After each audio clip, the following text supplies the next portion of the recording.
Download the AllStar app. Make your picks for UFC fights, challenge your friends, level up and win prizes. Link in description. Get it now. All right, so UFC Bantamweight division. Yeah, the big girls. The big girls, that's what they like to call them. Me. Well, I'm a bantamweight. Well, you got girls walking around at lightweight as well. So, like, compared to, like, a lightweight woman compared to a bantamweight, there's a huge difference. Yeah. Because the women seem like once they get up to, like, lightweight, the legs are just massive. The women's legs are massive. Look at me body shaming or whatever you want to call it. That's not really body shaming. That's just speaking the truth. Observation. Right? Yeah. It's observation. Because, like, women don't carry a lot of weight in their upper body, usually. Usually, yeah. Usually, right? So their legs kind of, just like, yeah, hips and legs. You know, I've met Chris Cyborg, who is like, you know, a featherweight, right? But I'm pretty sure she walks around at probably the same weight as me. But she wasn't like big legs. No? Though. She was more like proportioned. She's everywhere. Yeah, like big. Yeah. She's scary looking, but super nice, dude. Like it's. I've heard that she's very nice. Yeah. Super nice, but scary looking. Never judge a book by its cover. Exactly. Well, let's look at Klaudia Sygula versus Melissa Mullins, right? So Melissa Mullins, let's talk about her first. She's been in the UFC for like 2 fights now, maybe? Yeah, 2 fights in the UFC, 1-1. She's 33 years old, from England. And her first fight when she debuted against Irina Alekseeva, I didn't even know that person was in the UFC. She got a decision win in that one in 2023, and then she took on Nora Cornell. Yep. And won in second round TKO, but she missed weight in that fight. She weighed in at 138, so basically 2 pounds off. Wait, she lost that fight? Oh, she lost it. Sorry, she lost it. So she missed weight, and she lost the fight. Right? So which usually when you miss weight, there's like a 90-something%. There, like someone did the facts and figures. If you miss weight, there's a 90-something% percentage that you will win the fight. Yeah. And I've heard of some people obviously doing it on purpose, right? They're like, okay, I'm gonna lose this amount of money, but hey, at least I'm gonna win. True. Get myself that little bit of advantage. But I do also know that some people just like with weight cutting, you can try as much as you want. Sometimes your body just shuts off. And with Melissa, there's not much film on her. Well, you could probably watch old film and stuff like that, but not much film on her in the UFC. Yeah. Her record is 6-1 total, and she just lost her first fight as a professional in the UFC. Missed weight, and still got finished with knee to the body and head kick. Not a great night. No, not a great night. That's a hard thing to come back from, right? Yeah. Don't you think? Yeah, definitely. I mean, you gotta, like, her coming into this fight, I feel like she's gonna feel a lot of pressure, especially someone who it's their UFC debut. So it's like, okay, if I don't beat this girl, where does that put me in the UFC? Maybe not in the UFC. Well, the one thing about the UFC is that, there's the stigma of being in the UFC, right? It's the best of the best. Right. It's the, top of the food chain, blah, blah, blah. Yeah. But one thing that fighters, like, always deal with in the UFC is the whole, do I belong in the UFC? Right. The doubt. Yeah. And that, I think a lot of fighters grapple with that. They all think that. Once they lose, they think that. They're like, oh, am I good enough to even, like, fight a top 15 guy or, like, win a title? Or, like, these things, come into your brain. And that's something that she could be dealing with, you know what I mean? Like, Nora Cornell, who knows who she is? Nobody, really, right? No. She's still, like, a person that's establishing her name in the division. But yeah, she was finished by her. So that's a big I don't know. I don't even want to call it a red flag, but it's something that you got to really look into. Yeah. You know, when you look into this matchup, Melissa Mullins, that was in April of this year.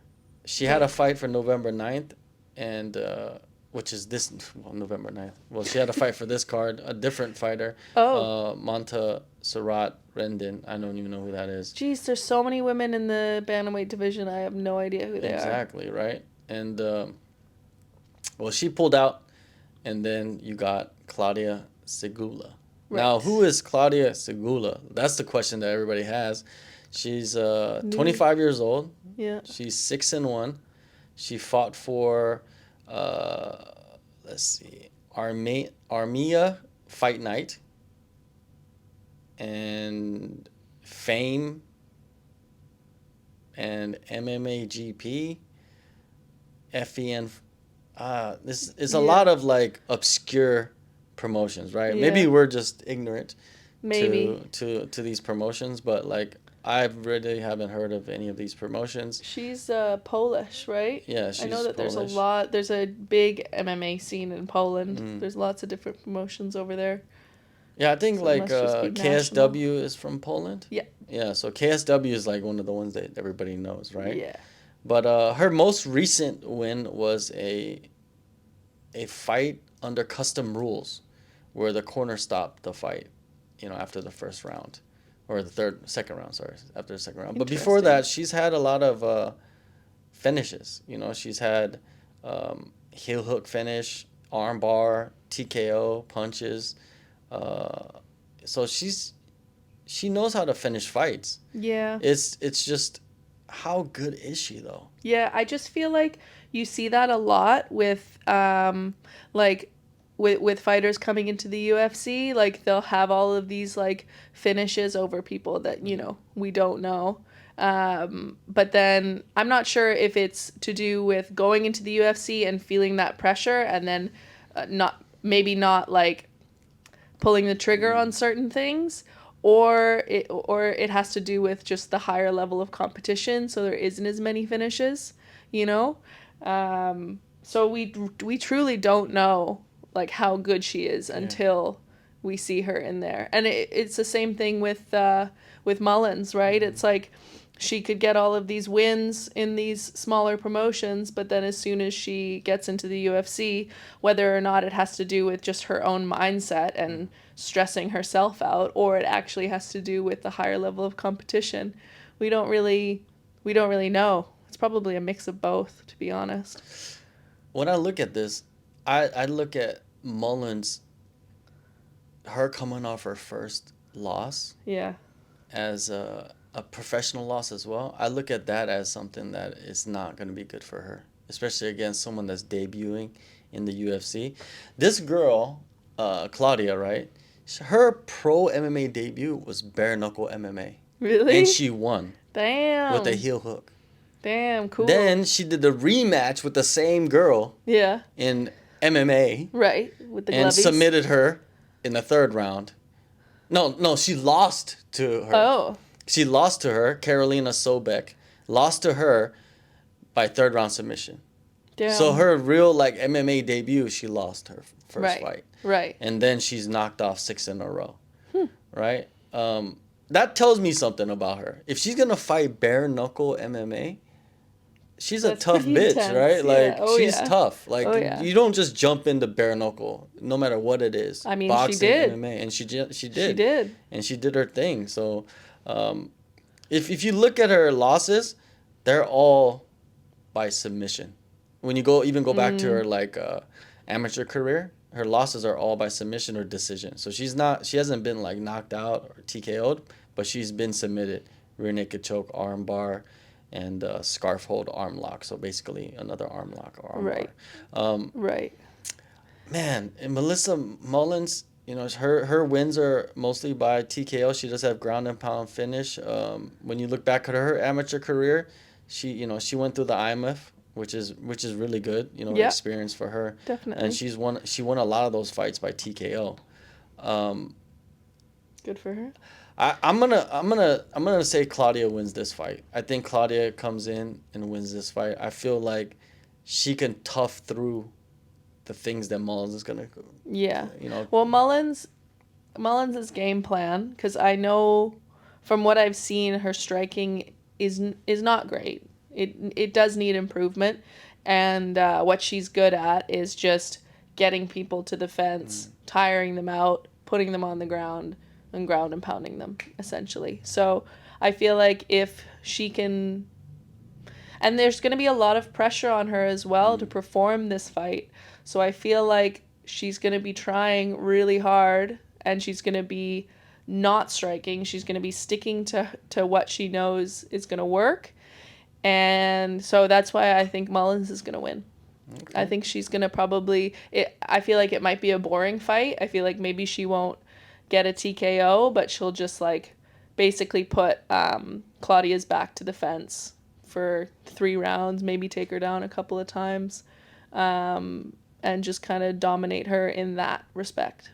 Yeah, I agree to a certain point. I feel like Mullins can strike with Claudia. Yeah. And if she's able to, like, clinch up with her and then take her to the ground, maybe she'd be able to submit her. Yeah. Right? That could be a possibility, right? Mm-hmm.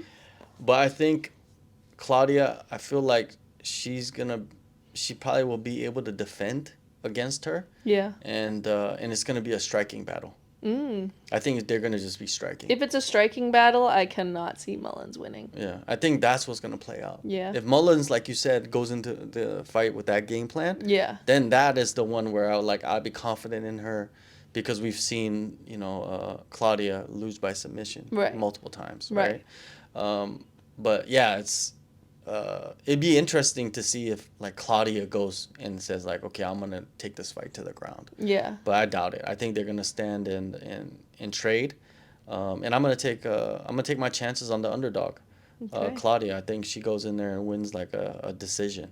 Yeah. Against Mullins, unless she clips her. Who knows? Maybe she clips her. But either two things can happen. I feel like Claudia, like, she keeps the fight standing and wins the decision. Yeah. Or Mullins goes in there and uses the grappling to dominate the fight, and then maybe she could get the finish, or she could get a clear decision as well. Yeah.